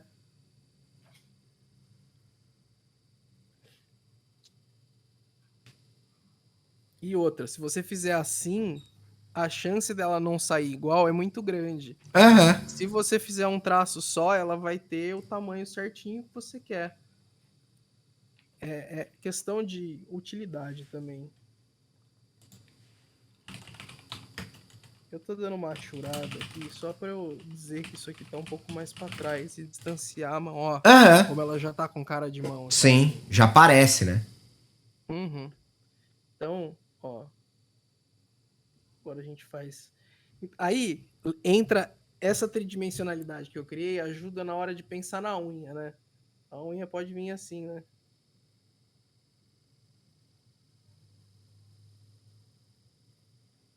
Caraca. Entendeu? Sim. Ó. É, tem que ter todo uma noção de tridimensionalidade e de anatomia para isso fazer sentido, né? Porque senão o negócio acaba ficando, a unha acaba tendo. Ela fica. Né? O desenho acaba ficando totalmente torto, né? Se você não Uhum. tem esse esquema, né? Isso demora para pegar a bala ou não? Cara, é como eu disse, depende do quanto você treina, entendeu? Se você Aham. treinar bastante, vai passar rapidão. Se você ficar desenhando uma vez a cada 15 dias, Vai demorar muito talvez mais. demore uma eternidade. Aham. Mas tá tudo no tempo e no empenho que você dá pra coisa, assim, sabe? Eu Uhum. mesmo já, puta, velho, me peguei me sabotando por quanto tempo de tipo, mano, eu preciso desenhar e não desenho, eu não tô com vontade. Mas mesmo sem vontade, é importante desenhar, sabe? Aham. É. É. A gente cai naquela, né? Se você não Ó, treinar. estou contente com a linha. Aham. Agora a gente vai para a segunda parte do desenho, que é pensar no objeto que está flutuando aqui em cima. Então, qual que vai ser a brisa? Vai ser os dadinhos. Então, Ó, o André Nemes levantou uma boa aqui enquanto você tá fala aí. mostrando seu processo. Hum, E aquele hábito terrível de não conseguir parar de mexer no trabalho? Até que o bagulho fica tipo, puta, mano, coloquei coisa demais, coloquei coisa. Puta, tem muita coisa. Isso acontece? saber parar é uma arte, velho. Porque senão você fica. E também você acaba ficando, tipo, pra sempre no mesmo trabalho, né? Uhum. O Leonardo da Vinci falava: ninguém termina um desenho, a gente abandona um trabalho. Porque é o sentimento que a gente tem. Faz Se eu sentido. puder, velho, eu fico pra sempre num desenho. Sabe aqueles desenhos dos personagens do LoL? Sim. Que são umas coisas incríveis, de foda, maravilhosa. Aham. Sabe quanto tempo demora um desenho daquele? Não tem ideia. 5 semanas. Caraca. Te dá uma outra perspectiva, né? Aham. Então, se É você muito passa louco. 120, 150 horas num desenho, ele vai ter um acabamento, Sim. entendeu? Sim. E Se se você você passar passar 30 vai ter 20, é outro. outro. Exato. Aquele desenho do Choplek, eu acho que eu passei umas 25 horas nele, Aham. entendeu? Foram 25 Sim. horas. Não foi no mesmo dia. Foi tipo Não, lógico, foi 3 horas em dividindo. um, 5 em outro, pá. Mas assim, foram 25 horas no mesmo desenho. Dá uma outra perspectiva para as pessoas. As pessoas acham que é uma coisa que você senta, faz e entrega. E não é bem assim, né? Não, ainda mais depois que eles colocaram aqueles negócios de speed painting na internet, a molecada fica maluca, né? Sim, porque o cara bota um trabalho de 50 horas em 15 minutos, né? Aí o Então, cara acha que o maluco é uma uma impressora. máquina, exato. É, O cara é uma máquina. Isso é complicado também. é isso, cara. Eu acho que, assim, tem um pouco dos dois. Tem que ter Aham. uma noção, a hora de parar, lógico. Mas Depende do resultado que você quer, coisa, né? Do objeto em si que você tá fazendo. Aham. O D10 é assim? Eu não lembro como é que é o D10. Um D10 ele é assim. Ah, eu não tenho a menor ideia de como te explicar como é um D10. É um dodecaedro. É um dodecaedro. Quando o desenho é seu, você se torna mais rígido quanto a detalhes, iluminação e coisas que acabam aumentando o seu tempo nele ou não? Depende, cara. Depende. Ou às vezes Não você se depende. apaixona por um desenho no meio do caminho. Isso acontece? Isso acontece, velho. Isso acontece bastante. Às vezes eu tô fazendo um desenho super despretensioso e normalmente são esses com que você se apaixona, Uhum. né? E assim, eu paro a hora que eu acho que eu tô fazendo coisa que ninguém vai ver, sabe? Aham. Tipo, eu começo a pegar, assim, eu tô fazendo um desenho aqui 4K por 4K pixels, como eu falei pra você, que é Uhum. geralmente o tamanho que eu começo um desenho. Mas o meu canvas, não sei se dá pra ver aí, ele tem Dá. uma margenzinha aqui, ó. Que deve ter O mais meu, 3 vezes isso. porque eu deixo ele muito maior para caso, tipo, eu começo o desenho aqui e aí, puta, eu quero aumentar um negócio aqui agora e fazer um negócio aqui, e eu não quero ficar preso ao meu canvas. Então eu Aham. sempre crio um quadrado que vai nominar o tamanho original do desenho, mas eu Aham. deixo um espaço extra para eu ir fazendo aquilo que, tipo, caso eu precise de espaço, etc. Aham. Eu gosto de ter esse espaço no Photoshop. Tem muita gente que gosta de ter a janelinha fechada, só com aquele tamanho certinho. Mas o próprio desenho do Chuplec começou em 4.000 por 4.000, mas ele terminou 16.000 por 11.000, Deixa eu entendeu? perguntar uma coisa aqui. A gente tá falando de Photoshop, Photoshop, Photoshop. A melhor ferramenta, ou talvez a que você mais gosta, é o Photoshop? Com O certeza. Illustrator não serve pra isso? O Illustrator é uma ferramenta vetorial. Então, o nosso querido amigo Sami estava te explicando a respeito disso. Aham. Ó, se eu chegar, ó, eu tô em 1.600% agora, 3.200% no desenho. Uhum. Vocês estão vendo pixel por pixel, tá vendo? Uhum. Quadradinho. Isso aqui é um bitmap, é uma imagem feita de uma forma. O Illustrator ele funciona de uma maneira completamente diferente. Ele é uma função matemática. Então, se você estende, diminui ele não muda de tamanho. Tá. Mas ele tem limitações. Ah, agora entendi. Agora entendi. Não há distorção, porque ele supostamente vai escalando matematicamente o desenho. Perfeito. É isso. Porque assim, você não faz uma linha, você fala para ele onde estão os pontos no espaço, Entendi. E se for entendeu? preciso ampliar, ele vai fazendo o cálculo para isso se ampliar. Só que, lógico, tem limitação. E muitas vezes Não tem. Ah, Não não? tem. Não, mas a Não, você limitação tá pode tipo. aumentar ele do tamanho que você quiser, que ele não para. Não, o que eu ia querer dizer é o seguinte, tipo, a limitação tá no poder de processamento do computador que você tá trabalhando. Se você chegar no número estratosférico, ele não vai conseguir processar mais. Seria isso. Mas precisaria ser um número Basicamente. muito, muito, muito, muito grande. Sim. Porque é basicamente texto, velho. Então, tipo, teria que ser muito, muito, muito, muito, muito Entendi, grande. entendi, entendi, entendi. Possivelmente não vai chegar, né? Exato. Entendi. E o CorelDRAW não serve pra isso? Nossa. Polêmica! Cara, o CorelDRAW devia deixar de existir. Mas ele é uma ferramenta. A ferramenta de desenho é o Ele é, um, Photoshop. ele é uma ferramenta vetorial, o CorelDRAW. Tá, então ele é o princípio do Illustrator. É o mesmo princípio que o Illustrator, só que o Illustrator é infinitamente melhor que o CorelDRAW. Tá, ok.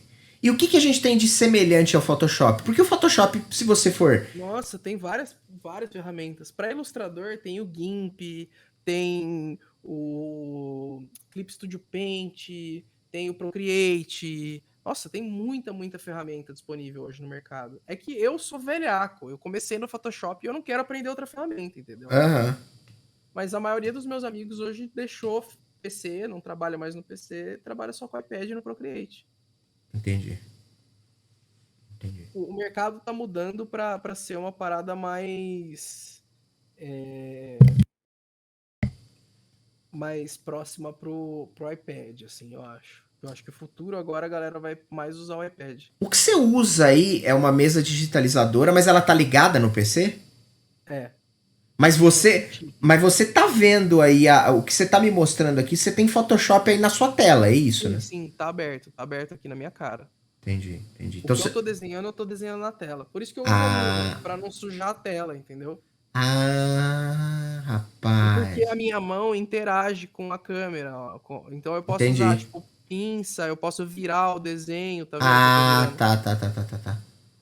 E para não interagir com a tela, eu ponho a luva, porque quando eu passo a mão aqui, ele não renderiza a mão. Aham, E aí eu posso usar, tipo, a mão para fazer zoom, para diminuir, para virar a tela. É esse tipo de coisa. entendi. Interessante, interessante. É, mano, eu gosto do Photoshop porque eu sei como ele funciona. É Aham, basicamente isso. aham. E porque eu não tenho iPad. Se você tivesse, você não usaria?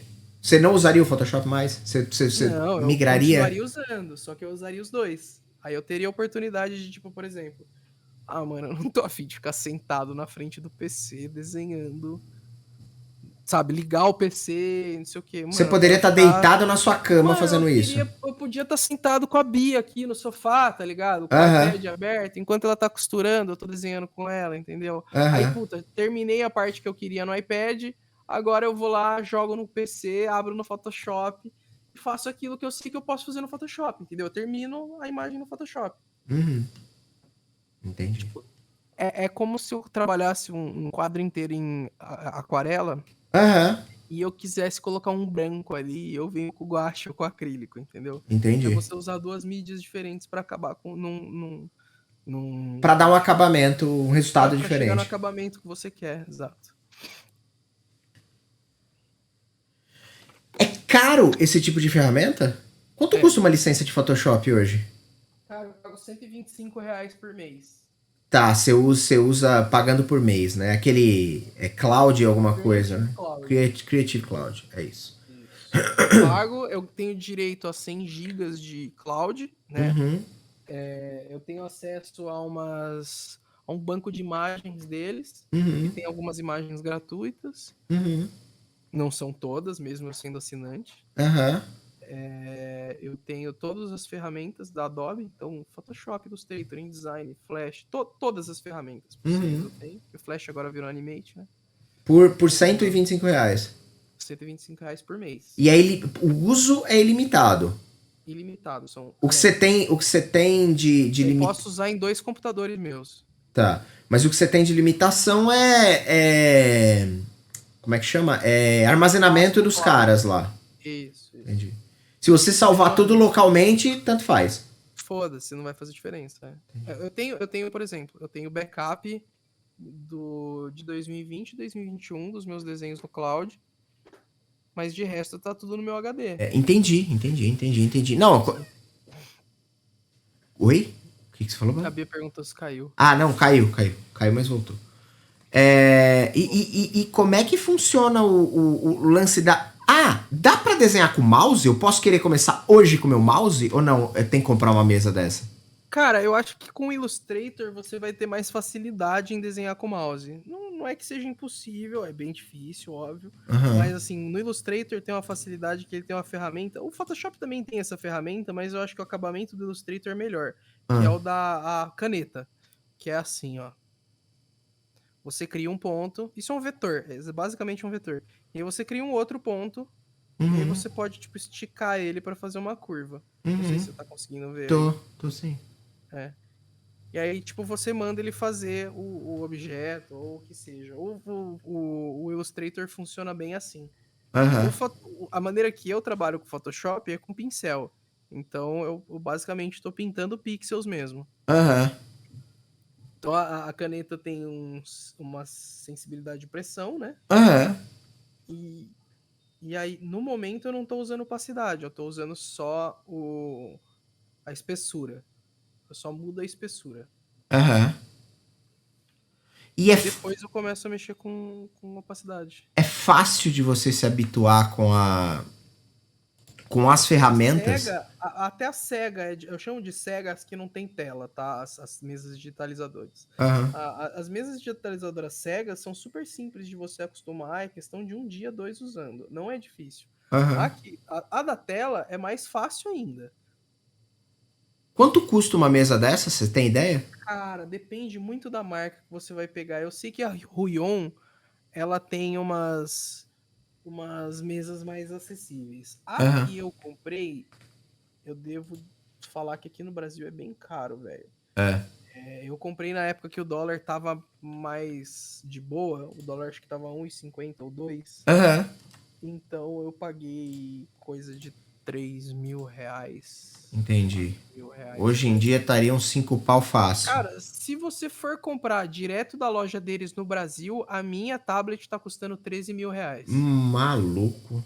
E é assim, é impossível comprar um negócio desse no Brasil. Eu não sugiro a ninguém comprar um negócio desse. Uhum. Mas assim, se você tiver como trazer de fora e tiver com preço legal, vale a pena. Se não, esquece de comprar no Brasil. Eu sei que essas que são da Ruion, que todo mundo fala super bem delas, elas É. estão com uma linha mais acessível e bem mais barata, e ela tem uma qualidade tão boa quanto as da Wacom, assim. Eu devo admitir que eu nunca usei as da Ruion, mas eu ouço todo mundo falar que é, tipo, incrível. Tão incrível quanto as da Wacom. Uhum. Eu tenho uma, até falei isso outro dia pra você, eu tenho uma Bambu Puta, da incrível, velho. Foi a que eu comecei. Wacom. Ela é bem antiga, eu comprei faz muito Ela é tempo. ótima. Ela é muito, muito boa. E ela é super legal mesmo. Eu até devia ter trazido que eu queria dar uma brincada pra ver como é que é. Ela é Mas. muito, muito legal, velho. Foi a primeira. Eu ganhei de presente de um cara, um amigo meu, que hoje em dia trabalha numa agência de publicidade lá em Nova York. Caraca, que da hora. É. Tanto que ele me deu quando ele tava indo pra lá. Ele falou, mano, eu tô indo pra gringa, Aham. vou comprar uma tablet lá, velho. Fica com essa pra você. Falei, caralho, sério? Você não. Pô, que eu compre disso? Ele, não, mano, eu não vou usar, pode ficar de presente. E foi incrível, assim, velho. Eu tava morando em Curitiba. É. Foi um presentaço, velho. Foi uma parada que mudou, assim, minha cabeça. E eu comecei a focar mais no desenho digital mesmo. Cara, que da hora. Ô, Valentines, Digue-me. vamos. Infelizmente ter que encerrar nosso belo bate-papo, porque falta Porra, bicho. 3 Já? para as 8. Eita. Mas eu vou deixar o comando exclamação bala que eu criei aqui enquanto a gente tava conversando Ô, louco. pra galera seguir o ilustrador oficial desse canal, que é você, lá no Instagram. Segue nós na Twitch também, galera, se puder. Por favor. Fala que eu já coloco tudo no comando. Ó, Agora é TV Bala. TV bala. Então beleza.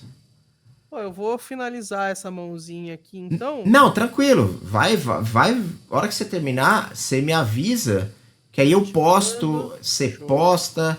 E aí a gente vê como é que ficou. Porque a gente vai usar essa mão. Porque ela é a referência da nossa mão púrpura, né? Legal, legal. Era isso que eu queria. Maravilha. Mas Produzir alguma coisa enquanto conversávamos. e na Twitch. twitch.tv/TV TV Bala. bala. Save e bala. Aí, ó. Vou começar a fazer mais live também, galera. Segue lá. Boa, Preciso voltar a desenhar boa. ao vivo. Importantíssimo. Será muito bom. Venham ver o macaco. Pra quem me seguir lá vai entender a brincadeira. A piada. Beleza. Bola, Vamos. muito obrigado, galera. Abraço pra todos. Um beijo no coração de vocês. Sejam todos muito felizes e pau no cu do Bolsonaro. Agradecer todo mundo que colou, todo mundo que participou aí. Quem apareceu.